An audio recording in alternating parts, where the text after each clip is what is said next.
Here you go. We'll cut that out. Yeah, this is all going up. Hi everyone, Charlie here. Just doing another video, and I thought I'd go through some player analysis stuff. So I've spoken about this previously, and there is a abundance of stats available for us to have a look through on Play Cricket, where all of the teams, all the players in the country across the leagues have their stats put up. And when I was playing professionally, we had analysts come in. They'd be full time, and they'd put together packs of data for us to scroll through when we were playing oppositions in each of the formats, and it would be very, very detailed. It would be, how their their dismissals, how they get out, their form over the last 5 games. We'd have a wagon wheel showing where their strong shots are. It'd be broken down into really granular detail, and that was really, really useful. It would help paint a bit of a picture as to what we're likely to expect when we're coming up to play the opposition in a game. So when it comes to this stuff as well, I must say it's really important that you understand whether this works for you or not. It needs to be something that you would find useful. Some players don't like it. Some players would rather not look at stats, and that's fine. They'd rather just go into the game and kind of react on the spot. And some like to go into really granular detail. I think it's quite personal as to what you want to do. So nobody has to do this, and that was certainly the message when we were playing. It was kind of like, here's the information. You go into as much detail as you want with it, but fundamentally, I think it is useful to look through it and get an idea of what you're coming up against. So that was at the professional level. But as I say, on Play Cricket, we have some stuff we can dig through, and I've just pulled up some random stats from Play Cricket, and so these two are related, and this one is from the same player, and this one's a different one, so a different player rather. So what can we say here? Well, he's obviously played 4 games. This is all from 2025. 4 games, average of 56, having a good year. Highest score, he's got 100, and you can see he's got 150. But the really important bit of information I'd pull from this is the strike rate. Look at that, 109. Okay, so actually comes out with a lot of intent, looks to put bat on ball. Obviously, it hits many boundaries. I think you can, depending on Play Cricket, with the settings at the top, you can look into a lot of detail across a lot of stuff. It'll tell you how many 4s they've hit, etc. So, but this number here, why is that useful? Because I know that if I was theoretically playing against this player, and I was to look at how they're doing in the 2025 season, I know that they're going to come in and they're going to play with some intent. Okay, so what does that mean? It just means I'm one step ahead, and when it happens, I'm not surprised. Okay, I know that they're going to play aggressively, and that's okay. You just might set your field accordingly. You might put a sweeper out on one of the sides or both sides immediately, or depending. To be honest, I haven't looked in great detail as to whether there's some wagon wheels and stuff, but I think it just provides some information. And then, so that's player A. Player B then here, they've played a few more games, slightly lower average, but here, look, strike rate as well.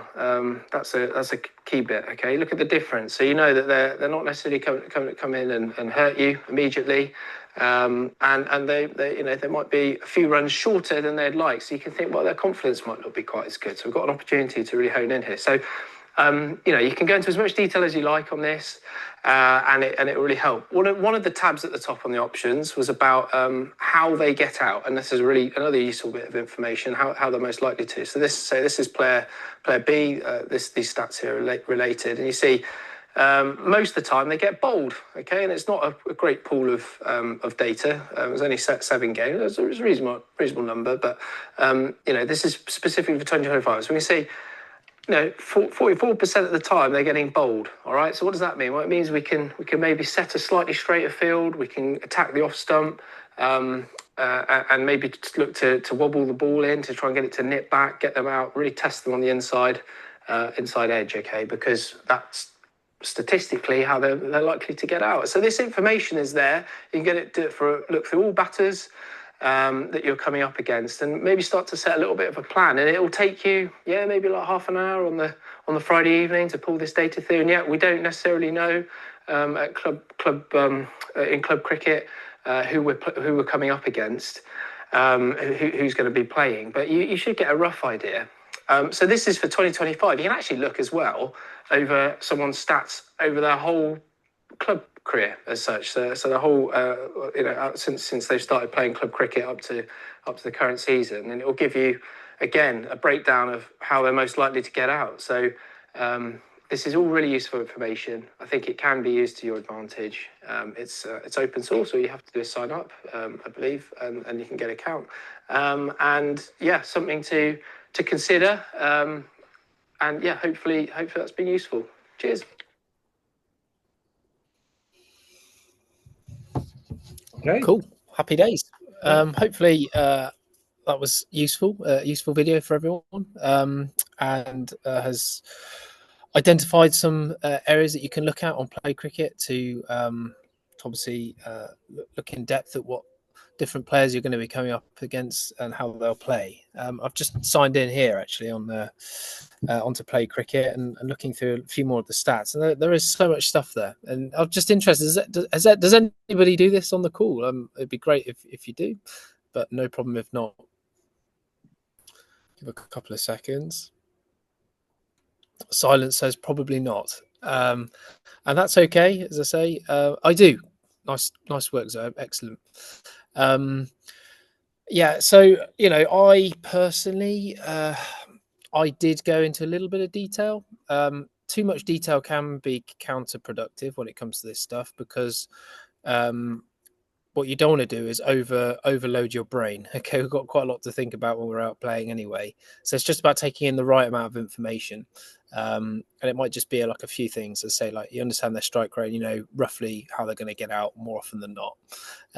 So if you understand that, but each bowler, you might just put a piece of paper in your pocket. There's nothing stopping you doing this about each of the players.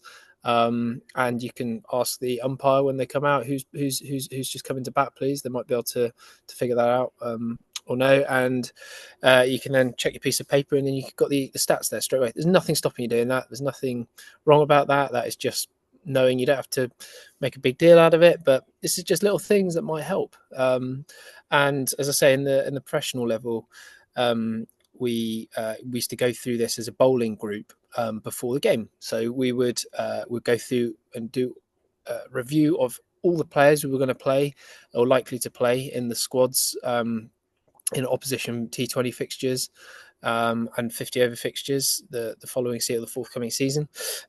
We'd do that over a number of weeks throughout the winter. We'd kind of set a Wednesday afternoon for an hour, 2 hours, and we'd just go through each of the players' stats and we'd talk about it.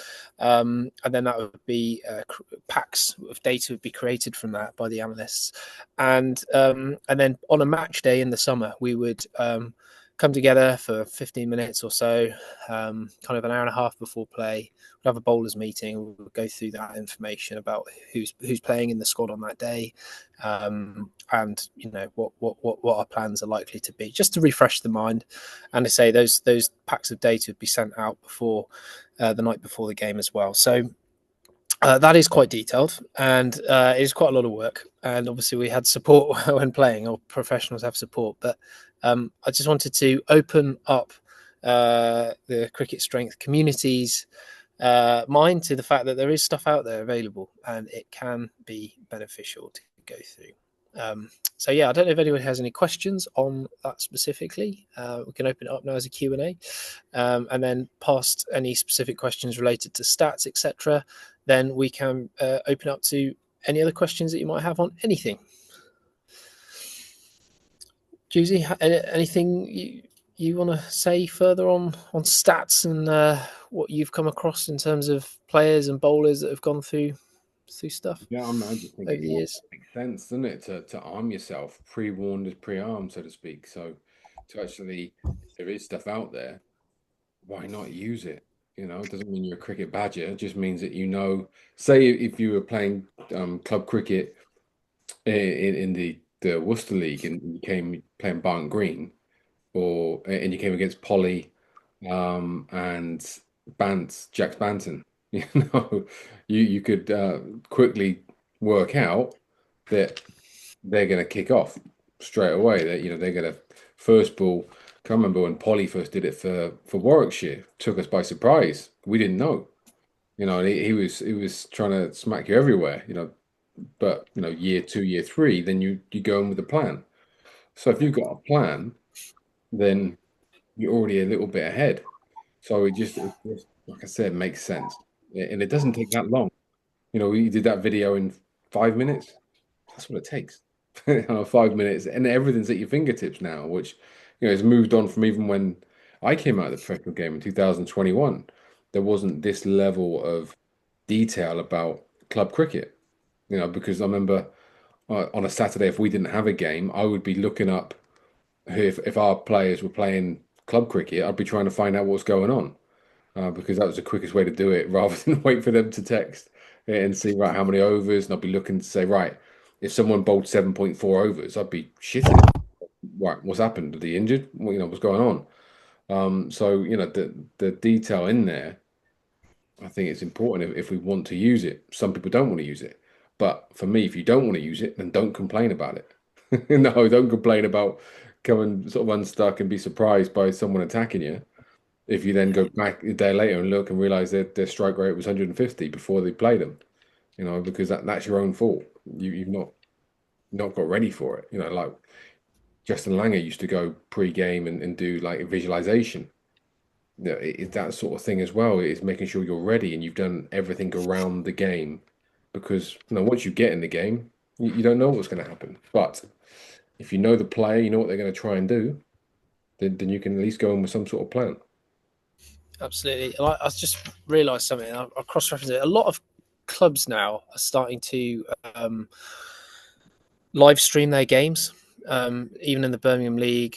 I know teams in Worcester Div 2, which is like 4 levels below Birmingham, maybe in 5 leagues below Birmingham Prem, that are live streaming their games on YouTube. So you can then use that as another source to go and so you can check the team you're going to you're going to play on the weekend. You can have a look through like who's doing well, who's got the most runs, and then you can cross-reference that. You say, well, okay, look at the scores from the last fixture they played. Oh, someone got 100 off 50 balls. Well, I'll be interested to know where their boundaries were. Well, I haven't got a wagon wheel, but what I can do is go back onto YouTube and have a quick look at how their innings, you don't have to watch it all, obviously, but you can have a quick look at some of the boundaries. You can skip through and have a look. Okay, yeah, it looks like they've hit quite a few boundaries through mid wicket. Just have to have a quick look, quick overview, and you get some instant video footage there. Again, you don't have to do it for every player, but for a few of the players which are in form, then that might be useful, and you can see how they've got out, or see if there was any weaknesses anywhere. So you've actually got video footage available now as well, to look through. So it's there. So have a think about it. I mean, I appreciate we've all got busy lives, and some people have full-time jobs on here, and it's difficult to do. But if you don't have to spend forever doing this, and if you can start to build up what I would say is, as soon as you start doing something like this, I'd jot it down in a little notebook if you're playing in the league and likely to play against these players over and over again. And all of a sudden you're building up like a little notebook of data, so you don't have to go back each year or each game, and start from scratch. You can have it jotted down, and you can go back and refer to it immediately in your little notebook, perhaps. These are little 1%ers, so that can help. So yeah. Stuff. Right. So any questions on that, guys? If not, we'll just go into a general Q&A. Nothing? No, Zob's asked a question here. Hi, Charlie. I have a question about late swing. How can we swing the ball late? My ball tends to swing early and a batsman can read the ball easily. Can we swing the ball late using a new ball? Is it possible? Or is it when the ball is old that it swings late? Were you able to do it during your career? So I think I was explaining this actually a few years ago, and apparently there isn't such a thing as late swing. The ball swings the same amount, but the difference is it appears late. Generally, when bowlers are a little bit taller in action, they have a higher release point. So when you see the ball swinging early, generally it's when bowlers have a slightly lower release point, almost like a little bit more slingy kind of bowlers, or certainly with like a much lower arm. And then the likes of you like James Anderson, who had like a really tall release point, it seemed like it swung early, but it was just because of the angle the ball was released at, and therefore the appearance that it swung early. So obviously, the other thing would be, in relation to that is pace. The quicker the ball's going down, I think there is an optimal speed to swing the ball. As soon as you get up into the higher velocities, the ball doesn't have as much chance to deviate in the air, and not deviate, to move in the air. It's at the batter much quicker, so it doesn't swing. There is an optimal speed for swing. But if you find that, then obviously, and you've got a tall release point, then the ball will effectively, much like James Anderson, appear to swing quite late. So that's what I was told about the swing through some Hawkeye stuff. So I've never really known anyone who can just have a change up where they can swing the ball later, or at will. Swing is condition dependent. It's depends on the condition of the ball as well. You've got to really work hard on the ball. It's not an easy thing to do. It's not like just get it and give it like a quick rub. We had dedicated ball shiners when we were playing, and you have to put a lot of work in on the ball. Probably not use a lot of moisture. The more moisture we put on the leather, then the softer it gets, and we don't want the ball to get soft. We want to keep it as hard as we possibly can, generally up front. And we want to put as much heat as we can on the leather, so we're creating a real shine, a real buff on it. So it does take a lot of elbow grease to do. And the condition of the ball, obviously the atmospherics as well. I mean, some people say you get overheads, the ball swings more. I've seen the ball swing quite a lot on sunny days sometimes. I think it's more to do with the moisture content in the air, personally. I mean, I'm no expert on it, so I could be talking absolute rubbish. But in theory, the more moisture there is in the air, then the ball has more air particles to resist against the rough side, and therefore the shiny side can move through the air, and it creates that swing a little bit more. So I've seen, when it's a hot sunny day, I've seen the ball move around quite a lot. Much the same I've seen on really hot sunny days, the ball seam on a wicket like you wouldn't believe, like it's almost early spring. So I think there's lots of different factors and conditions that depend on it. But in answer to your question, I haven't known anybody who can purposely deliver the ball and say, I'm going to swing this one later than the ball before. It's kind of depends on your action, it depends on the conditions, and all I would say is if you are swinging the ball, that's great. You've got a skill set there, and you're able to move the ball off straight and challenge the batter. So just focus on executing that as best you can, and putting it in the right area, and that will be more than enough, I'm sure, to get the batter or keep the batter honest and challenge them. Great stuff. Right, is anyone any more questions, guys? Open it up now on anything. Hi, Charlie. Hi. I've got a quick question.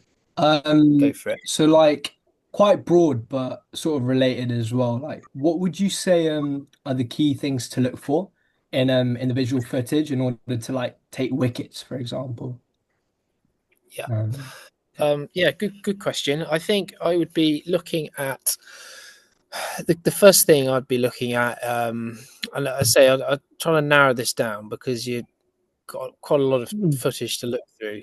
So first thing I'd look at is the players which are on form over the season. So the team that you're coming up against, there might be two or three batters, maybe four batters which are having a really good season, and I'd want to look at their data. So how they're striking the ball, so what their strike rate is, and generally that also a reflection of their average as well as to whether they're having a good season. But in terms of then I'd cross-reference that with the footage, and I'd be interested to know roughly where their boundaries are coming.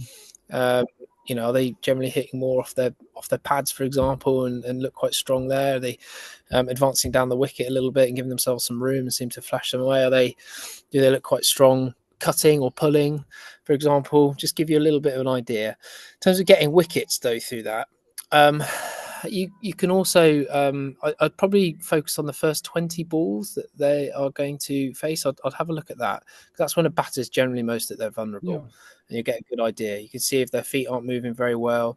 You can see what line the bowler's bowled, if there are any balls slightly outside the off stump which have beaten the bat, whether actually it looks like they're falling over a little bit, or whether you notice anything in their swing, these kind of things. So I think if you look through the footage there, and then you can also you can get the footage on the stats on Play Cricket will tell you, whether LBW bowled or been caught. That will give you the percentage, but you could always look back through and figure out, have a look at exactly how they got out and their wickets, and then see what that correlation's like. So if they've got, nicked off a few times, is that big booming drives outside the off stump, or is that just like good length ball that they've just don't know, forward defence to? So I'd have a look through that. In terms of the specifics of how to get batters out, it's very dependent on a few things. I'd look at the first thing I'd look at when I was trying to kind of set a batter up is their feet position. Are they is their guard quite on leg stump, or are they quite far across on their off stump? I think generally if a batter's on leg stump, I favour being able to probably get them out bowled or LBW as long as I'm coming into off, because to me, if their batting stance is on leg stump, and their front foot comes across, then their alignment generally means they're closed off. So you've got a good chance to hit that front pad. I've found that batters which, broadly speaking, stand across their stump, so their guard's on off stump, they want the ball to come in straight. They're generally quite strong off their pads. But what they do is just generally play at balls that they don't have to outside the stump. So you just move your line across, and they might be susceptible to kind of that fourth, fifth stump channel and nicking off. But and then, so that's in terms of their feet alignment. Generally speaking, with the bat path as well, I'd have a look at that. So, is it coming in to out? What's the kind of bat face doing at point of contact? Is it quite open? Is it a little bit closed? These little things can help you assess as to whether they are susceptible to getting out LBW or nicking off. So yeah, it's quite a lot to go through. Keeping it simple. Say, have a look at their stats, have a look at how they've got out, have a look at their scoring options, what they've been strong at, and try and pick out if there's any lines or anything that they seem to have struggled with. I keep it that simple. Thank you. Very helpful. Oh, great question. Great question. Cool. Anyone else? Don't be shy. It's open forum, guys. Anyone at all? Anything? Anything? Has anybody found that useful tonight? Is anybody going to go away and look through some stats related stuff? Yeah, definitely. That's good. Excellent. Good stuff. Appreciate as well that cricket is English. Is only available, I think, in England for English leagues, but I don't know if there's an equivalent overseas. I'm sure there is I know there is in Australia, for example. Actually, I can't remember what it was called, but when I was playing out there, but they had the equivalent of a Play Cricket out there. So hopefully this applies worldwide, not just to club cricket in England. Good stuff. Cool. Anyone else got a question? If not, no worries. We'll land the plane there. Anyone at all? Going.